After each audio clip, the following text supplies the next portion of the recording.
Cordial saludo. En esta oportunidad explicaremos los radioenlaces terrestres. ¿Qué es un radioenlace terrestre?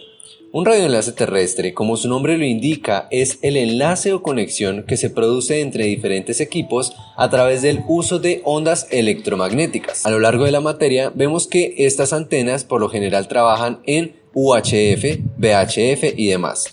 Para esta antena típicamente la frecuencia varía entre 800 MHz y 42 GHz, por lo que digamos que es un ancho de banda bastante amplio para estas antenas. Esta típicamente no, sino varias. Ahora vamos a explicar algunos tipos de radioenlaces. Tenemos el radioenlace punto a punto, en el cual tendríamos, aquí en este caso, dos antenas de forma casi direccional o directa que nos permiten conectar dos nodos entre sí. Las estaciones solo reciben los mensajes que entregan los nodos de la red. Estos previamente identifican la estación receptora a partir de la dirección de destino del mensaje. Vemos que ese sería un componente de un radioenlace punto a punto. Tiene determinada velocidad y aquí tendríamos lo que sería el receptor o el transmisor y el receptor o el transmisor. También tenemos el tipo de punto a multipunto, que es como esta base station que tenemos acá. Vemos que es un punto de acceso que permite conectarse con varias estaciones fijas o móviles, ya sea para la transmisión de internet, de datos, de radio, de televisión, etc. Este tipo de tecnología, también denominada WISP, ofrece servicios adicionales, como contenido de localización, el VPN o la voz sobre IP. Ahora, también existe otro tipo que es de multipunto a multipunto, que sería de este punto a este punto y de este punto a otro punto y así sucesivamente. Hagamos de cuenta que es como una red Wi-Fi, que todos tienen una cobertura de red Wi-Fi o que todos comunican. Esa red digamos que en esta red no hay una autoridad central, sino que cada nodo de la red se transporta información a otros nodos como sean necesarios. La propagación de una señal en un radioenlace, digamos que necesita ciertos conceptos o ciertas características para que haya un correcto funcionamiento o una correcta transmisión de datos. Como estamos hablando de un radioenlace terrestre, que es una comunicación inalámbrica, la línea de visión entre las antenas transmisoras, que tendríamos acá por ejemplo, y receptoras, si lo vemos de forma ideal, tendría que ser directa. Ahora, es importante definir también el rango de frecuencias que se debe utilizar, porque esas ondas que estamos enviando desde un punto A hasta un punto B pueden ser refractadas, difractadas, reflejadas o absorbidas, y también por los diferentes obstáculos que existirán a lo largo de este radioenlace. Ahora, algo que también debemos tener muy en cuenta es que las ondas de radio que viajan a lo largo de este radioenlace no viajan como tendríamos en un caso ideal en línea recta, sino viajan en forma de espiral, formando una cobertura o una zona que se conoce como la zona de Fresnel. En la práctica sabemos que una zona de Fresnel, como veíamos hace un momento, sería algo así.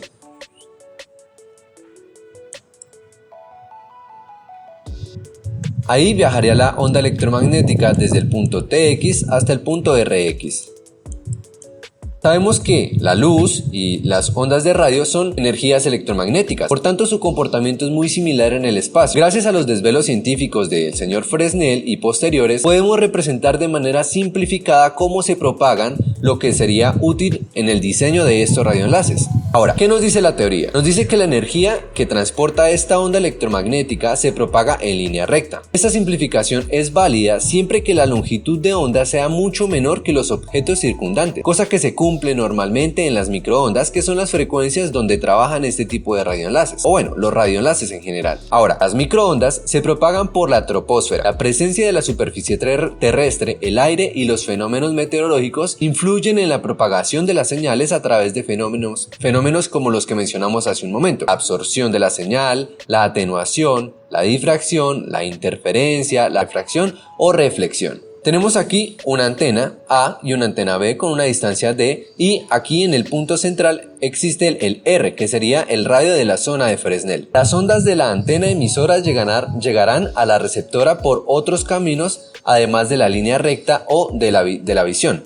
como lo que tenemos acá. Aquí tenemos la línea de vista, pero aquí la onda está haciendo una reflexión en el suelo. Vemos que podemos tener este tipo de reflejos y también podríamos tener reflejos con otros objetos o con los fenómenos meteorológicos. Y bueno, en este caso sería mejor, ¿no? Bueno, no mucho, porque tenemos más ondas que llegan de una forma u otra a la antena.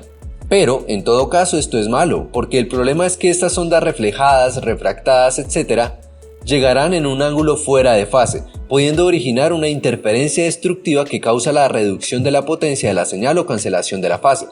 Ahora, tomando el valor de fase como 0, la primera zona de Fresnel abarcaría hasta que llegue a 180 grados nuevamente, adoptando la forma de un elipsoide de revolución. La segunda zona, que sería un poco más amplia, abarca un desfase de 360 grados y es un segundo elipsoide que contiene al primero. Del mismo modo se obtienen las zonas superiores. La obstrucción máxima que se permite para considerar que no hay obstrucción es del 40%, teniendo en cuenta toda la primera zona de Fresnel. Ahora, se tiene que la obstrucción máxima recomendada alrededor es del 20% para el caso de radiocomunicaciones. Y aquí dependería de un tal factor K, que es la curvatura de la Tierra. Si consideramos un factor K, por ejemplo, con 4/3, la primera zona de Fresnel debe estar despejada al 100%, mientras que para un estudio de, por ejemplo, K igual a 2/3 debe estar despejado el 60%, que sería de la primera zona de Fresnel. Bien, la pregunta sería, ¿cómo yo puedo encontrar o establecer estas zonas de Fresnel? Primero, para determinar la línea de vista de RF, o en pocas palabras la línea recta que une los focos de las antenas transmisora y receptora, tenemos una fórmula, y esta fórmula genérica es la siguiente. Vemos que aquí aparece Rn, que sería el radio de la zona de Fresnel, y aparecen algunos componentes. Aquí aparece R sub n, que sería la enésima zona de Fresnel en metros. Por ejemplo, la primera zona sería R sub 1, la segunda zona sería R sub 2 y así sucesivamente. Vemos que aquí aparece D1 y D2, que sería la distancia desde el transmisor al objeto en metros y la distancia desde el objeto al receptor en metros. Aquí sería en este caso el central y tendríamos estas distancias D1 y D2. La suma de D1 más D2 es D completa. Vemos que aquí aparece también lambda, que sería la longitud de onda de la señal transmitida en metros, y n, que sería pues digamos que en este caso si es r de 1 pues 1, 2 y así sucesivamente. Ahora, desarrollando esta fórmula encontramos que obtendríamos esta constante 8.657 raíz de d sobre f, que sería para la primera zona de Fresnel, o r sub 1. Conocida la distancia entre dos antenas y la frecuencia en la cual transmite la señal, suponemos un objeto central y la suma de estas. Esto está en unidades del sistema internacional. Veamos un pequeño ejemplo muy rápido. Supongamos que tenemos dos antenas. La antena 1 y la antena 2 tienen 7 metros de altura. Expresemos que entre ellos dos hay una distancia de 700 metros y que la frecuencia a la cual estamos trabajando va a ser para Wi-Fi, por ejemplo, que sería, por ejemplo, 2.4 GHz. Ahora, sabemos que aquí va a haber una zona de Fresnel, como lo hemos visto, y lo que queremos es calcular la altura máxima de algún objeto que se encuentre entre estas dos antenas. Bien, perfecto. Para esto vamos a utilizar la última ecuación que vimos en el caso anterior porque vamos a calcular la primera zona de Fresnel. Tendríamos que RF es igual a 8.67 raíz de D sobre frecuencia. Sabemos que D, la distancia, va a estar en kilómetros, por ende tendríamos que pasar 700 metros a kilómetros. Por lo tanto va a ser 0.7 metros. La frecuencia sabemos que son 2.4 GHz, ya está en gigahertz, teniendo así la ecuación. Si nosotros pues la calculamos, tendríamos que RF va a ser de 4.68 metros, por ende sería este radio que tenemos acá. Ahora, como nosotros queremos obtener la altura máxima del objeto para que se cumpla nuestra primera zona de Fresnel, que sabemos que va a ser o tiene que ser del mínimo máximo 60%, sabemos que son 7 metros. 7 metros menos 4.68 metros nos daría valor de 2.32. Estamos restando estos 7 metros, el valor del radio, y ahora lo que vamos a hacer es que vamos a obtener el 40% de 4.68, que sería el 40% de nuestra zona, de nuestro radio de Fresnel, para que nos quede el 60%.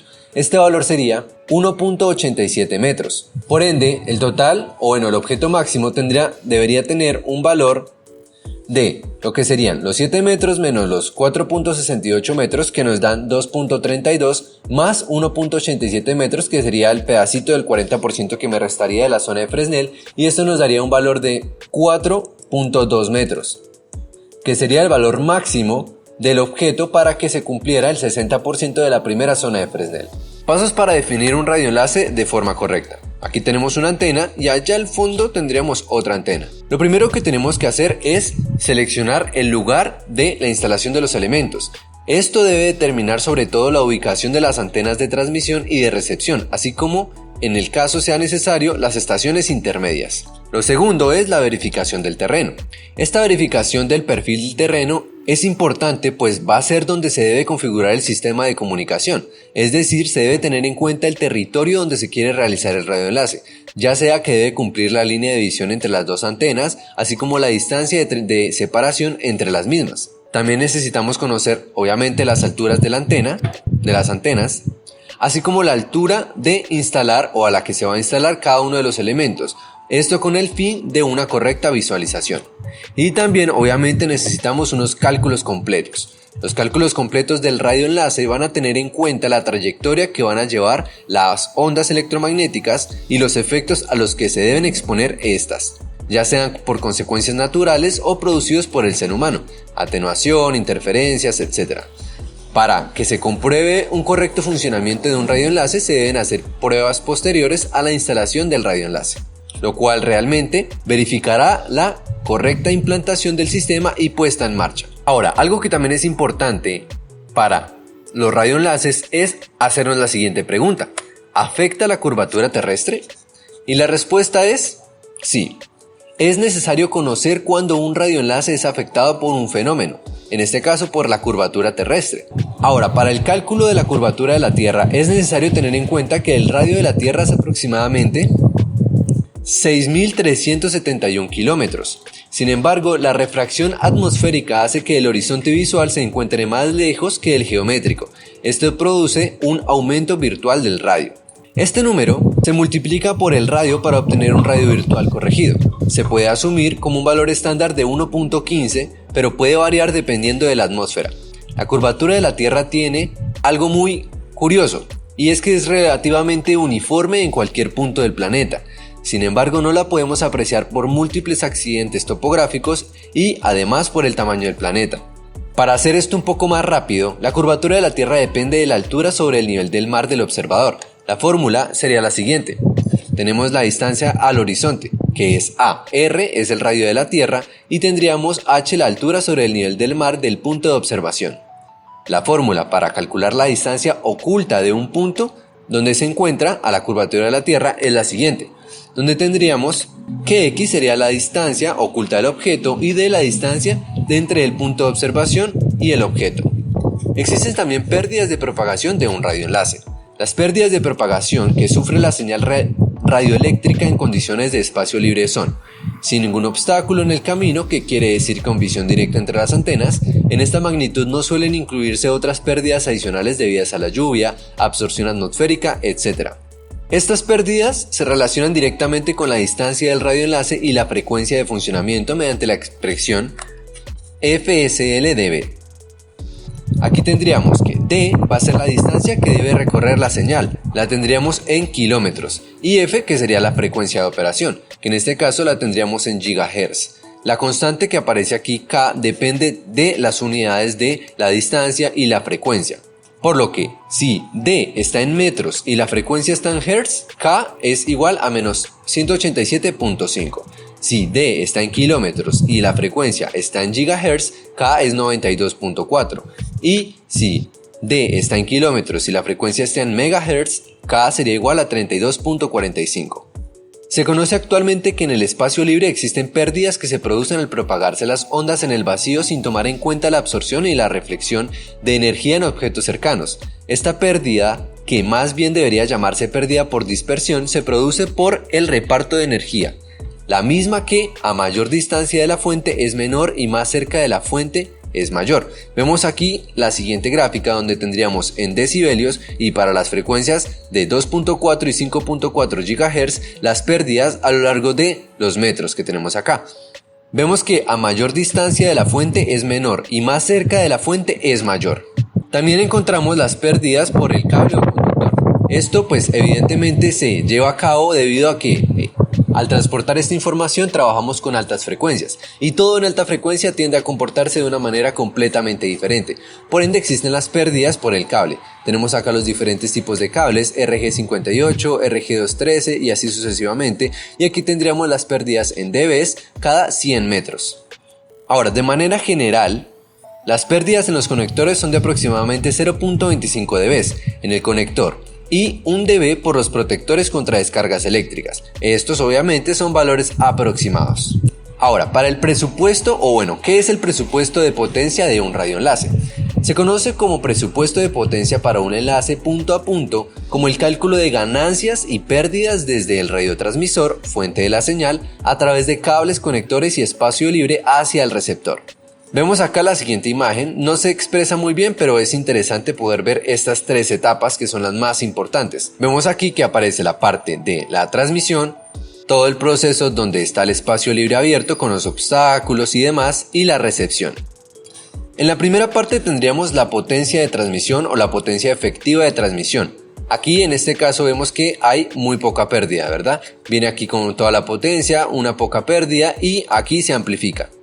Ahora, vemos que hay una pérdida en el espacio libre que es la que contempla donde está viajando la onda y al final vemos que existiría la recepción que sería efectiva con una sensibilidad receptiva.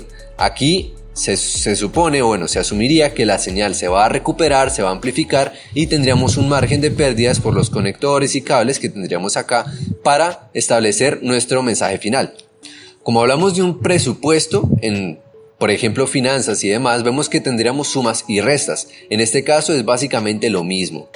Tendríamos la suma de todos los aportes en decibeles en el camino de las tres principales partes que vemos acá. Vemos que estamos sumando, restando, sumando, restando, sumando, restando y al final nos da un presupuesto total. Tendríamos pérdidas en el cable, ganancias, pérdidas en la trayectoria, ganancias, pérdidas en el cable y el margen de sensibilidad, que es lo que acabamos de explicar.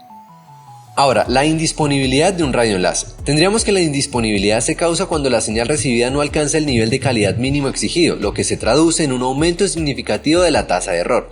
Es decir, que existe una interrupción del servicio puesto que el demodulador no puede recuperar correctamente la señal de voz, video o datos transmitidas. Principales causas de esas interrupciones pueden ser muy diversas, aunque podemos destacar algunos como el ruido externo e interferencias, atenuación por lluvia, obstrucción del haz, desvanecimientos de la señal radioeléctrica o fallos y averías en los equipos. Vemos acá que tendríamos una señal TX, una señal RX y exactamente lo mismo que explicamos en el caso anterior. Pero aquí en términos de indisponibilidad, si esto que tenemos acá no se cumple o la potencia que se está transmitiendo llega al final y es muy baja, se define como que ese radioenlace no es posible, tiene una indisponibilidad muy alta.